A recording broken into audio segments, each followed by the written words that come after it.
ৰত্নদত্ত SSG motivational trainer. আজি আমি আলোচনা কৰিবলৈ গৈ আছোঁ মুখ্যমন্ত্ৰী আত্মনিৰ্ভৰ অসম আঁচনিৰ কথা। যিহেতু আপোনালোকে ইতিমধ্যে গম পাইছে যে মুখ্যমন্ত্ৰী আত্মনিৰ্ভৰ অসম আঁচনি যিটো অনলাইন এপ্লাই সেইটো আৰম্ভ হৈছে।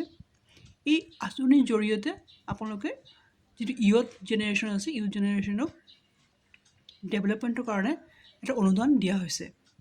এই অনুদান আপোনালোকৰ 2 লাখ টকাৰ পৰা 5 লাখ টকালৈকে দিয়া হ'ব। বয়স লাগিব আপোনালোকৰ 28ৰ পৰা 45লৈকে। যাৰ যাৰ বয়স হৈছে 28ৰ পৰা 45লৈকে তেওঁলোকে এই আঁচনি আবেদন কৰিব পাৰিব। ইয়াত পুৰুষ, মহিলা, ল'ৰা, ছোৱালী সকলোৱে পাৰিব আবেদনটো কৰিবৰ কাৰণে, কাৰণ বয়সটো খালি হ'ল 28ৰ পৰা 45লৈকে হ'ব লাগিব। আৰু অসমৰ বাসিন্দা হ'ব লাগিব। য'ত আপোনালোকৰ ইয়াত লোনৰ কোনো কথা কোৱা নাই, ইয়াত আপোনালোকক এটা অনুদানৰ কথা কোৱা হৈছে। অকল আপোনালোকৰ স্কিলটো লাগিব, যিটো বিজনেছ আপোনালোকে কৰিব বিচাৰিছে সেই বিজনেছৰ আপোনালোকৰ এটা স্কিল লাগিব, যোগ্যতা লাগিব। যদি আপুনি যিকোনো বিজনেছ কৰিব বিচাৰিছে সেই বিজনেছৰ আপোনাৰ যিটো নলেজ, সেই নলেজটো আপোনালোকৰ থাকিব লাগিব। এইকাৰণে এই আবেদন কৰিবৰ কাৰণে আপোনালোকে প্ৰজেক্ট ৰিপৰ্ট লাগিব। যিটো প্ৰজেক্ট আপোনালোকে বনাব তাত আপোনালোকে কি কৰিব বিচাৰিছে।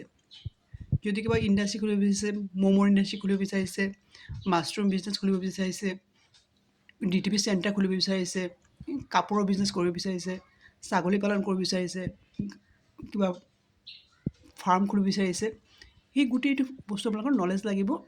আৰু আপোনালোকৰ প্ৰজেক্ট ৰিপৰ্ট লাগিব। প্ৰজেক্ট ৰিপৰ্ট বনাই পেলাই আপোনালোকৰ এই আবেদনৰ লগত দিব লাগিব।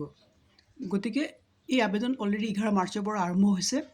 11 মাৰ্চৰ পৰা আৰম্ভ হৈছে, লাষ্ট ডেট এতিয়ালৈকে দিয়া নাই। গতিকে সোনকালে আপোনালোকে এইটো আবেদন কৰক। আপোনালোকৰ ওচৰত যি CSP চেণ্টাৰ আছে সেই CSP চেণ্টাৰত গৈ পেলাই আপোনালোকে ইয়াত আবেদন কৰিব পাৰিব। ইয়াৰ কাৰণে আপোনালোকৰ মিনিমাম আপোনালোকৰ অসমৰ বাসিন্দা হ'ব লাগিব। বয়স লাগিব 28ৰ পৰা 45লৈকে। আৰু আপোনালোকৰ ইনকাম চাৰ্টিফিকেট আপোনালোকৰ লাগিব। এইকেইটা বস্তু থাকিব লাগিব। আৰু লগতে আপোনালোকৰ 8 পাছ আৰু 10 পাছৰ ভিতৰত হ'ব লাগিব। মিনিমাম 8 পাছ হ'বই লাগিব। আধাৰ কাৰ্ড লাগিব, বেংক পাছবুক লাগিব, ভোটাৰ ID লাগিব, পেন কাৰ্ড লাগিব। আৰু আপোনালোকে যিটো বিজনেছ কৰিব বিচাৰিছে সেই বিজনেছৰ প্ৰজেক্ট ৰিপৰ্ট লাগিব। যদি নিজে বনাব নোৱাৰে কাৰোবাক দি পেলাই বনাই ল'ব, বা CSP চেণ্টাৰ গৈ সুধিলে হ'ব কেনেকৈ বনাম, তেনেকৈ তেওঁলোকে বনাই ল'ব। যদি আপোনালোকে 2 লাখ টকাৰ কাৰণে আবেদন কৰিছে সেই 2 লাখ টকাৰ ভিতৰতে প্ৰজেক্ট ৰিপৰ্টটো বনাব। আৰু যদি 5 লাখ টকাৰ বিজনেছ কৰিব বিচাৰিছে তেতিয়া 5 লাখ টকাৰ প্ৰজেক্ট ৰিপৰ্ট বনাব। কি লাগে, মেচিন লাগে, কি লাগে, সেই গোটেইকেইটা বস্তু দি পেলাই, কোনটো কিমান দাম দি পেলাই আপোনালোকে প্ৰজেক্ট ৰিপৰ্টটো বনাব লাগিব। যদি বনাব নোৱাৰে, মোৰ বেলেগ ভিডিঅ' এটা মই বনাম প্ৰজেক্ট ৰিপৰ্টৰ কাৰণে, সেইটো আপোনালোকে চাই পেলাই বনাব পাৰিব। গতিকে এইখিনি ডকুমেণ্ট লৈ পেলাই আপোনালোকে আবেদন কৰিব পাৰিব। ওচৰৰ যি CSP চেণ্টাৰ আছে সেই CSP চেণ্টাৰত গৈ পেলাই সেইটো সোনকালে আবেদন কৰি লওক। আৰু যোনে মোবাইলত পাৰে নিজৰ মোবাইলত কৰিব পাৰিব। গতিকে সোনকালে যাওক আৰু আবেদন কৰক। অকল বয়সটো লাগিব 28ৰ পৰা 45লৈকে। ইয়াত ল'ৰা, ছোৱালী, বোৱাৰী সকলোৱে আবেদন কৰিব পাৰিব। ভিডিঅ'টো ভাল লাগে লাইক এণ্ড শ্বেয়াৰ কৰিব, ছাবস্ক্ৰাইব কৰিব। ধন্যবাদ।